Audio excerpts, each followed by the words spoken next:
যারা গুরুত্বপূর্ণ আপডেট নিউজটা দেখার জন্য ক্লিক করেছেন, ভিডিওটি দেখতে লাইক দিয়ে কন্টিনিউ করা অনুরোধ জানাচ্ছি। আসসালামু আলাইকুম বন্ধুরা, বিরাট সুখবর, শিক্ষকদের জন্য পৃথক বেতন কাঠামো করার অঙ্গীকার। আজকের আপডেট নিউজটি খুবই গুরুত্বপূর্ণ। আজকের আপডেট নিউজটির মাধ্যমে এই সংক্রান্ত বিস্তারিত তথ্য দেখে নেওয়ার চেষ্টা করবো। তাহলে চলুন মূল ভিডিওটি শুরু করা যাক। প্রিয় বন্ধুরা, মূল ভিডিওটি শুরু করার আগে বরাবর মতো ছোট্ট একটি রিকোয়েস্ট থাকবে। আপনি যদি আমাদের এই পরিবারের নতুন দর্শক হয়ে থাকেন, এরকম নতুন নতুন চাকরি রিলেটেড আপডেট নিউজ সবার আগে পেতে আমাদের এই চ্যানেলটি সাবস্ক্রাইব করে রাখুন। প্রিয় বন্ধুরা, এই গুরুত্বপূর্ণ আপডেট নিউজটি প্রকাশ করা হয়েছে jagundiz24.com থেকে। এখানে বলা হয়েছে শিক্ষকদের জন্য পৃথক বেতন কাঠামো করার অঙ্গীকার। তো মূলত এই অঙ্গীকারটা কারা দিয়েছে? এই অঙ্গীকারটা দিয়েছে এনসিপি দল থেকে। অর্থাৎ নতুন নতুন যে দলগুলো রয়েছে ক্ষমতায় আসার জন্য নানা ধরনের অঙ্গীকার দিয়ে থাকে, তার ভিতর থেকে কিন্তু এনসিপিও একটি অঙ্গীকার দিয়েছে। তো তারা কি বলতেছে মূলত আমরা একটু প্রতিবেদনটি দেখে নিই। এখানে প্রিয় বন্ধুরা বলা হয়েছে, জুলাই বিপ্লবের চেতনাকে ধারণ করে আগামীর বাংলাদেশ গঠনে 24 দফা ইস্তেহার ঘোষণা করেছে জাতীয় নাগরিক পার্টি এনসিপি। রোববার 3 আগস্ট বিকেলে কেন্দ্রীয় শহীদ মিনারে আয়োজিত সমাবেশে দলের আহ্বায়ক নাহিদ ইসলাম এই ইস্তেহার ঘোষণা করেন। ইস্তেহারে 10 নম্বরে রাখা হয়েছে শিক্ষানীতি। সেখানে শিক্ষার উন্নয়নের দলটি কি করবে তার অঙ্গীকার করেছে। ইস্তেহারে এনসিপি শিক্ষকদের মর্যাদা প্রতিষ্ঠায় বিশ্বের অন্যান্য দেশের সঙ্গে সঙ্গতি রেখে শিক্ষকদের জন্য পৃথক বেতন কাঠামো বাস্তবায়ন করবে বলে উল্লেখ করেছে। একই সঙ্গে এমপিভুক্ত শিক্ষা প্রতিষ্ঠানগুলো পর্যায়ক্রমে জাতীয়করণের অঙ্গীকার করেছে।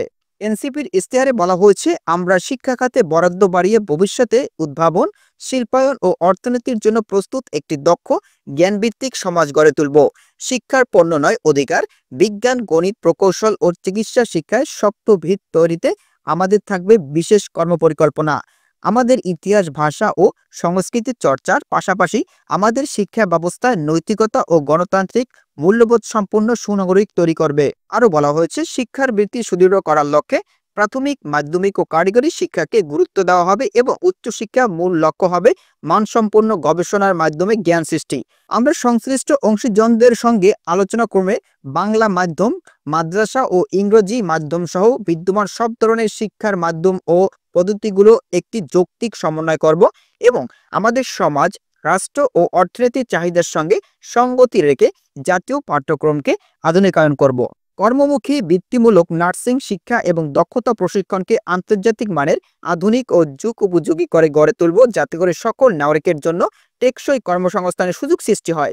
বিশেষ চাহিদা সম্পন্ন শিক্ষার্থীদের শিক্ষার অধিকার নিশ্চিত করতে আমরা প্রশিক্ষিত শিক্ষক, অবকাঠামো, শিক্ষা উপকরণ ইত্যাদি বিষয়ে প্রয়োজনীয় সমন্বয় করব।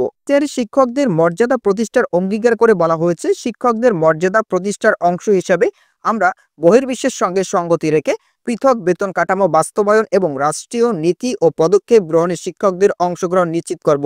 এমপিভুক্ত শিক্ষা প্রতিষ্ঠানগুলোকে পর্যায়ক্রমে জাতীয়করণ করা হবে। শিক্ষা প্রতিষ্ঠানের ছাত্র, শিক্ষক, কর্মকর্তা ও কর্মচারীদের রাজনীতি ও তার উপর জাতীয় রাজনীতির প্রভাবে বিষয়ে সংশ্লিষ্টদের মতামতের ভিত্তিতে একটি গ্রহণযোগ্য নীতিমালা প্রণয়ন করা হবে বলেও ইশতেহারে উল্লেখ করা হয়েছে। তো প্রিয় বন্ধুরা, এই ছিল মূলত আজকের আপডেট নিউজ। আজকের আপডেট নিউজটির মাধ্যমে একটি বিষয় ক্লিয়ার হয়েছে, সেটি হচ্ছে এনসিপি কোনোদিন যদি ক্ষমতায় আসে সেক্ষেত্রে শিক্ষকদের সার্বিক উন্নয়নে তারা কাজ করবে। তো এই বিষয়ে আপনাদের কি মতামত অবশ্যই কমেন্ট করে জানাবেন। প্রিয় বন্ধুরা, পরবর্তীতে নতুন কোনো ভিডিও নিয়ে আপনাদের মাঝে হাজির হব। সবাই ভালো থাকবেন, সুস্থ থাকবেন। আল্লাহ হাফেজ।